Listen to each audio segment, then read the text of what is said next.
Hello and welcome to RVB Season 9, guaranteed to give you mood whiplash or your money back. Yay!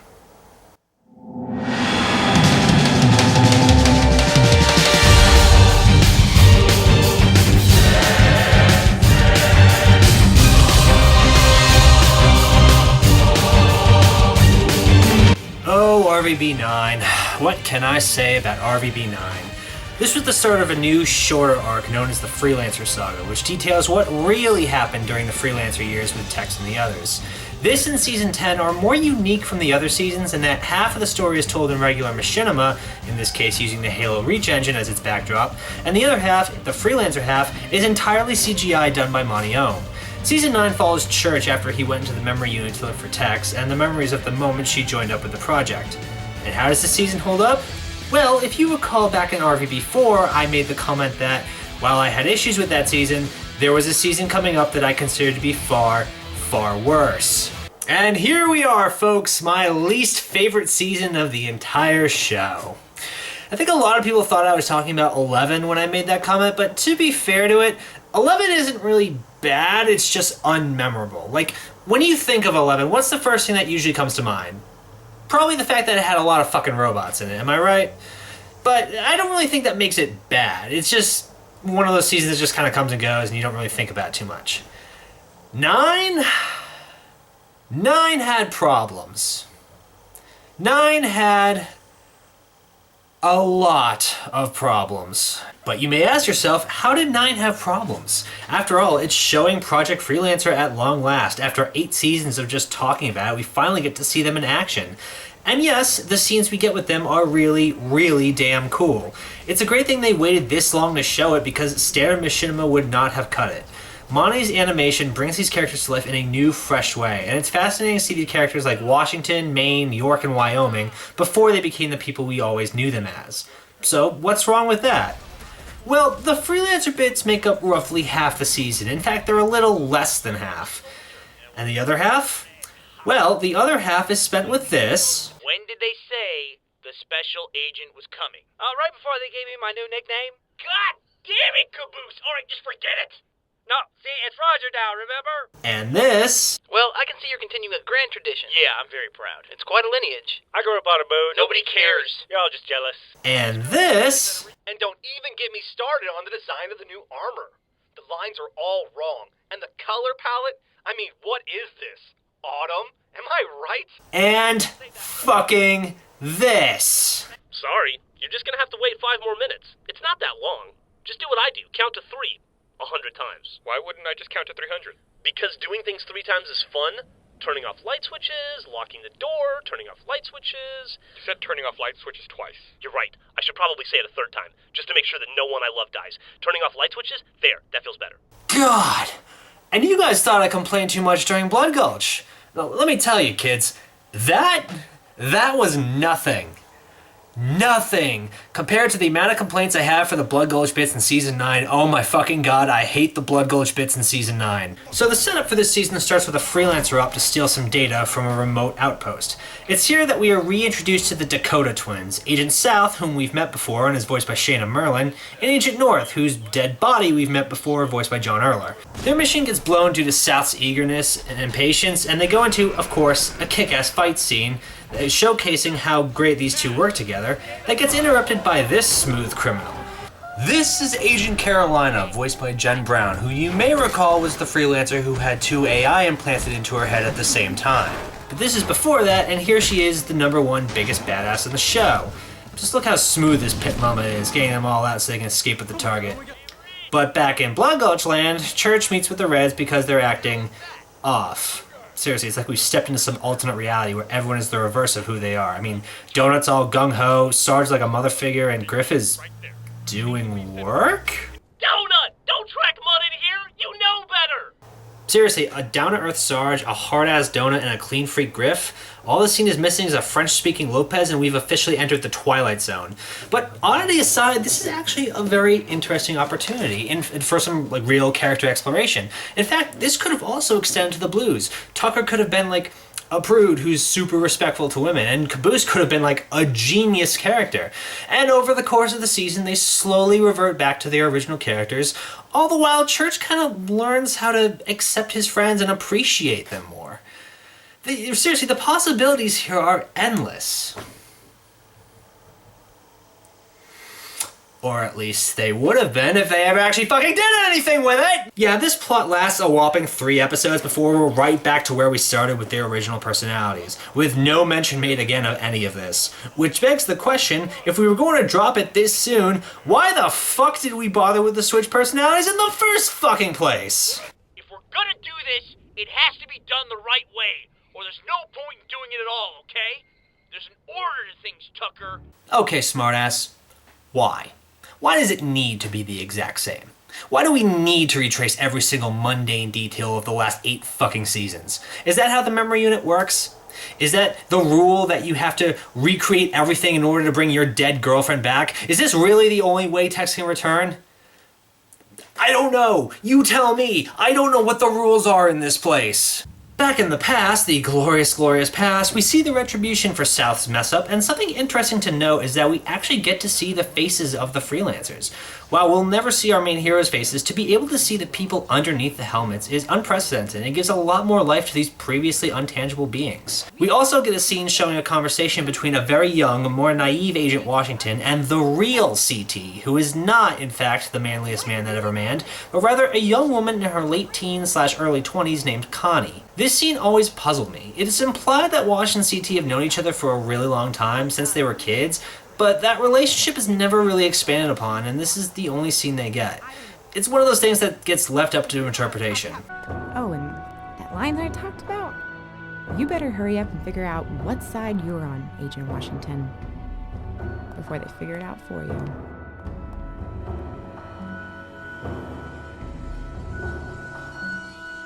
Back in the other plot, Tucker and Caboose help Church prepare for Tex's arrival.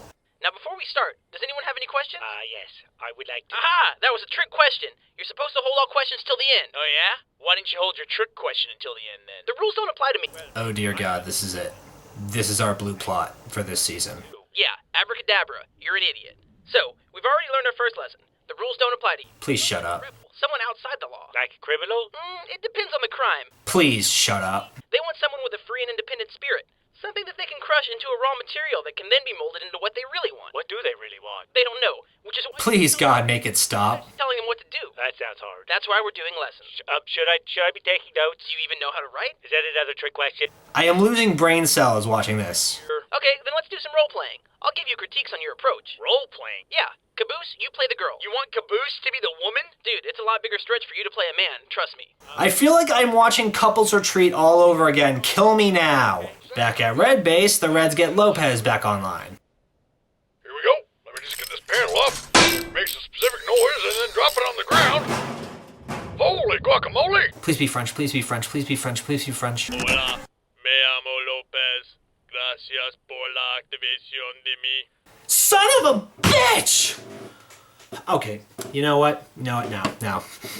This is unacceptable. Okay, if they're not gonna make Lopez French, I'm gonna make Lopez French for them. Ce qu'on appelle communément une merde. Une merde qui se cherche des excuses et qui ne sort jamais de chez elle, parce qu'elle a pas de couilles, cette merde. Oh, good one, Lopez. You chase a dead girl through a memory, and every time she escapes you, you either follow her down to the next set of memories or resurrect her in some way, only to do it all over again. That's not stalkerish, that's romantic. You know what the difference between stalking and romance is? Romance happens in movies. In real life, it's called stalking. Okay, I admit he actually has a legitimate point on this one. Suddenly, a surprise! Not mine. Caboose, pick that up. I'm not allowed to carry grenades, remember? Because of that one exploding time? Which was no one's fault. Well, I didn't drop it. Tucker, count yours. I have a readout on my helmet, dummy. I don't need to count. Oh, right. Okay, seriously, it does not take this long for a grenade to go off. Fuck. Somebody threw a grenade at us, didn't they? Yeah, we probably should have figured that out sooner, right? Back in the past, North catches up to Wash. Help me out here.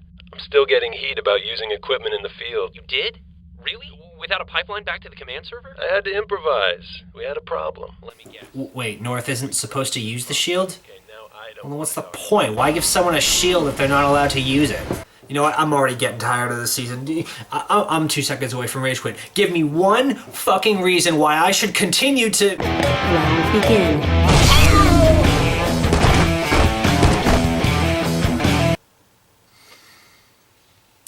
Just when I thought I was finally out, they pulled me back in. Just like the Tex fight last season, this is the most memorable moment from Season 9. It mostly establishes that Tex was a badass from the moment she set foot in Project Freelancer. Again, this fight doesn't really have any other purpose than to boost Tex's ego, but it's entertaining, so who cares? Plus, it's interesting to see York, Maine, and Wyoming before the latter two turned evil, and for the former in the few minutes before he lost most of the vision in his eye. Although you might notice that Maine is wearing the same helmet and armor suit that he wore as the Meta.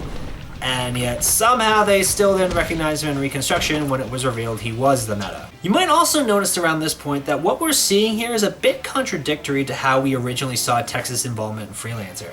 During Out of Mind, we saw her as a recruit that had been there from the start, but here we see she's the last to arrive. And unlike that memory where she started as a recruit, then became the strongest, here she's already the best. From a story perspective, you can see it as she and Church didn't have the Epsilon memories, and thus they were fabricating their own story. From a plot perspective, it's a retcon, don't think too heavily on it. Don't touch me. Interesting.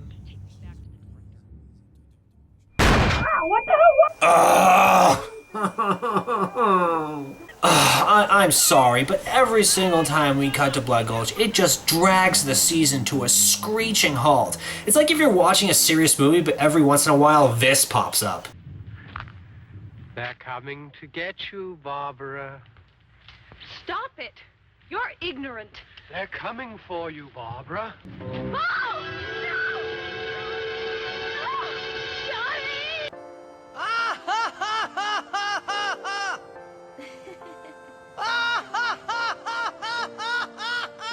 Right? Imagine if you were watching Titanic and that popped up every 10 minutes. You'd want to kill James Cameron by the time you got to the sinking. You know, Sarge, all this time the laziness in me, it's been really underutilized. I never reached my full potential. I just realized I should be in management. You do seem like a natural. On the plus side, at least Sarge and Grif are getting along. Lopez apparently is the only one who actively notices that there are earthquakes everywhere and decides to investigate. Simmons, for whatever reason, is jealous of Lopez, I'm guessing because Lopez is smarter than better than him, which he is, and decides to take him out by electrifying the water. Fin du premier test. Apparemment, le tracker de discussion instantanée est en fait un portail temporel. Of course, Lopez continues to outsmart him and ends up impersonating Simmons in order to get the equipment to investigate. And yeah, this makes about as much sense as anything else that happens in Red vs. Blue, so just go with it. Bonjour et bienvenue dans le coin dur. Ici, je ne vends que des trucs durs. Si vous cherchez un truc mou, faut demander à mon collègue l'autre couille molle. Tex shows up and immediately gets put to work, first in taking out one of the Reds and then in fixing the tank, which is great for Church because he's still trying to work out what to say to her. The Blues spent half the season waiting for Tex to show up and the other half trying to keep her there when she finally does. She's not a character, she's a fucking plot device. Okay, it might seem like I'm being ridiculously unfair here, but I'm gonna explain to you exactly why I think these segments don't work. For starters, it's essentially just a condensed version of the Blood Gulch Chronicles, through and through. Yeah, the methods may be different, but the result is still essentially the same. We've seen this all already. The only interesting part of this section was the different personalities the Red Team had, and that plot never got off the fucking ground. They add the earthquake and the world-ending bit to try and build some kind of suspense for the fate of the Blood Gulch crew. But that leads me to the bigger point. It's not the Blood Gulch crew. It's Epsilon's memories of Blood Gulch crew. Knowing that, and knowing that the real crew is probably doing just fine wherever they are, takes any and all dramatic tension out of this. Why should we care about what happens to a memory? It has no effect on the outside world in any way. The only reason any of this is shown is because of Tex. Because we have to find Tex, a woman we've been looking for the last 4 goddamn seasons, and who has made it pretty fucking clear that she does not want to be found. So why are we bothering? Back in the past, the next mission comes and the setup is presented. Go in, find an item labeled as the sarcophagus, grab a briefcase from some bald schmuck, avoid the gang straight out of Guys and Dolls, and make it back to base. What this is for, we don't know, and I'm pretty sure they don't either, but hey, it's a mission, who cares? By the way, they keep saying this all happened many years ago, but they never specify exactly how many years that is. And since we've never gotten a year as to when all the events of Red vs. Blue happened, it's almost impossible to map a timeline of this. Like, how long ago was all of this? how long was the gap between the Freelancer years and RVB Season 1? How old were they all then? Come to think of it, how old are they all now? The heist goes on according to plan, but the Resistance soldiers catch wise and begin to counter, which leads to an unnecessary but awesome fight against a soldier with a flamethrower.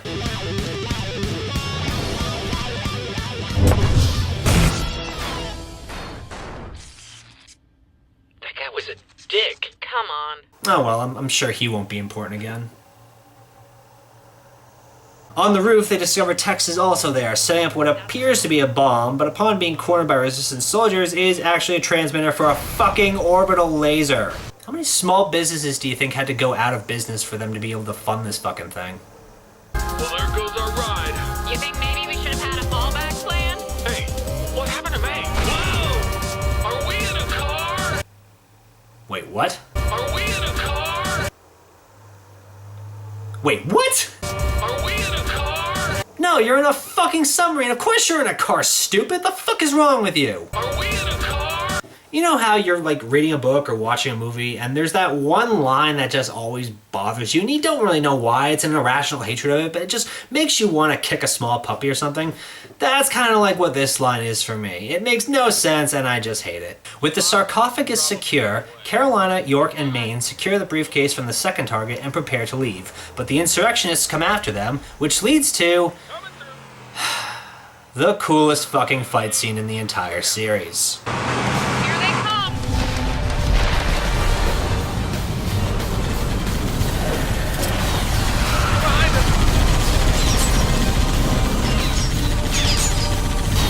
I'm serious, I have no problem with the fight scene in the episode Spiral.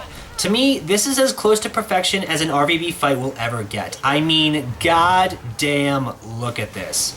I'll start with the scene itself, which I find to be a very suspenseful chase scene across a highway.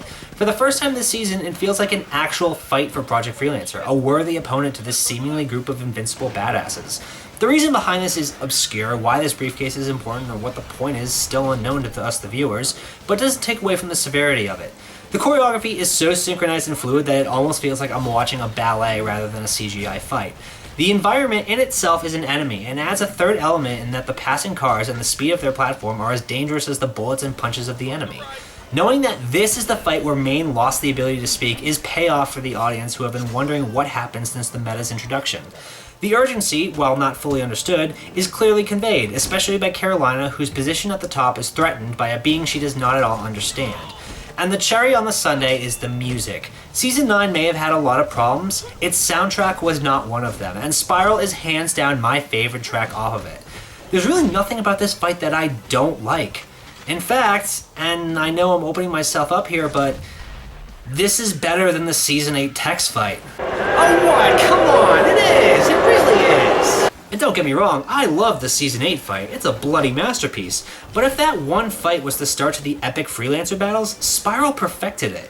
If there's one good thing I can say of Season 9, it's that it gave us the great moment. Naturally, Tex takes the briefcase that Carolina busted our ass for. Bitch. And what was all of that for? Well, that, my friend, was exactly what they needed to create the Freelancer AIs. Back at Blood- oh, fuck it. Oh yeah? Well, you don't look much like a soldier, dickhead. Oh, hi, Andy. Nice to see you again. With the clock counting down and time running out, Church and Tex have one last heart-to-heart. It was so simple all along. I just had to tell you 3 words. 3 words I wasn't capable of telling you before. Oh, okay, wait a minute. Are you gonna say I love you? No, Tex. No. I'm not gonna say I love you. I'm gonna say I forget you. I forget you. I'm letting you go. Okay, world. Do your fucking worst. 'Cause I sure as hell just did mine. Really? We went through all of that just to let her go for good? 2 seasons of actively searching for her? 4 seasons of not knowing where she is? Season upon season, episode upon episode of her running off and not telling us where she's going and looking for her and trying to find her. Years of all of this trying to get her in one place so that possibly her and Church could finally be together, and it's just now occurring to you to let her go for good. Oh my god, this season is so stupid. Oh my god, I can't take it anymore. Somebody kill me, please. Just fucking kill me. Okay, to be fair, this is a really heartbreaking moment because it's the moment where we finally say goodbye to Tex, a character that has been beloved by many for 9 years. And Church's delivery of the line is devastating. How despondent he sounds as he finally realizes that the only way to make things right is to let her go forever. But did we really have to sit through an hour of boring shit to reach this conclusion? Could we not have made the last hour any more interesting leading up to this? And at what point did he even draw this conclusion? Was it when the tank got activated? Like, how did he realize that the only silver lining was to let her be free? And why did it have to take this fucking long? Point is, do you see how long this season took to get here? If not shorter, there should have been some way more worthwhile things to talk about this season. And I think the big problem for me personally is that I never bought into Church and Tex's relationship. At no point did I ever get any sort of romantic chemistry out of them. Did I ever have any kind of inkling that these two in any way at any point should have ever been together? Like, there was just so much hatred and bitterness there and constantly belittling each other and insulting and bringing each other down. And there was just nothing. Like, you try to get me to care so much for these two, but it just didn't work. Maybe it did for others. But for me, I never bought it. I never bought into it. And to say that after 9 years of essentially having it thrown in my face, that's kind of a problem. It really is kind of a problem. Suddenly, the skies open up and we see the face of God. Oh, fuck me. If that's God, we really are screwed. Is Caboose God? I mean, I can kind of see it now that I think about it. Sure would explain the fuck out of the platypus. But no, it turns out that all these earthquakes were the reds and blues of the real world opening the memory unit to get Church out. I thought you couldn't open the storage unit once it had closed. Like, wasn't that the whole point of the Revelation finale? That Church was trapped in there forever? Again, I don't know what the rules are with this thing. But why did they get him out? Well... Hey there, Alpha. Been looking for you for a long time. Oh, no. Now that I found you, you're gonna help me do what I should have done years ago. You're gonna help me kill the director. Yum. I'll be honest, this is pretty unexpected. I mean, we've been led to believe that Carolina has been dead since season 5. So for her to just come back is pretty unprecedented. But since we never actually saw a body, I'll let it go. And that's season 9, so what did I really think of it all when all's said and done? Well, I can sum up my thoughts with the following. Crap, pretty sweet. Crap, really fun. Crap, holy mother of God, this is the best thing ever. Crap. There, nice and simple. But something tells me you guys want me to go a little more in depth with it. Well, the Freelancer parts are interesting, even if it's inconsistent with what we've learned about it from the Blood Gulch scenes we've seen. But it's interesting to see how Freelancer really worked back then, and get a brief glimpse into why things became the way they did, such as York and Maine's injuries and the creations of the AIs. It's 50 minutes of pure unadulterated bliss as we see awesome action scenes and get the history behind one of the most illustrious organizations behind the show. But in order to enjoy those 50 minutes, you have to slog through an hour and 10 minutes of the slowest burn I have ever experienced in a web series. I know I had my issues with Blood Gulch, but at least that stuff had relevancy, even if a lot of it was dumb. This is just nothing. It does nothing, it says nothing, and in the end, it equates to meaning absolutely fucking nothing. It had a promising start, but it just kept sabotaging itself at every possible turn. It's boring as hell, it somehow manages to take all of the humor out of Blood Gulch's memories, and at the end of the day, what did we get out of it? Tex is gone forever, big deal. She's been trying to get out for 4 goddamn seasons, this was long overdue. Season 9 marked a bit of a decline for me. By this point, I was feeling a little bit burnt out on Rooster Teeth content. I didn't find Season 9 to be very good. I found that the shorts were decreasing in quality. And to top it all off, we were given Past Cast, which, quite frankly, was never funny and was just a teeny tiny bit racist. Do you know how many summers have passed since her birth? No, but I have seen a full moon. 12. Uh-oh. She is 12 years old. Oh, this is new information. 12? You got to be kidding me.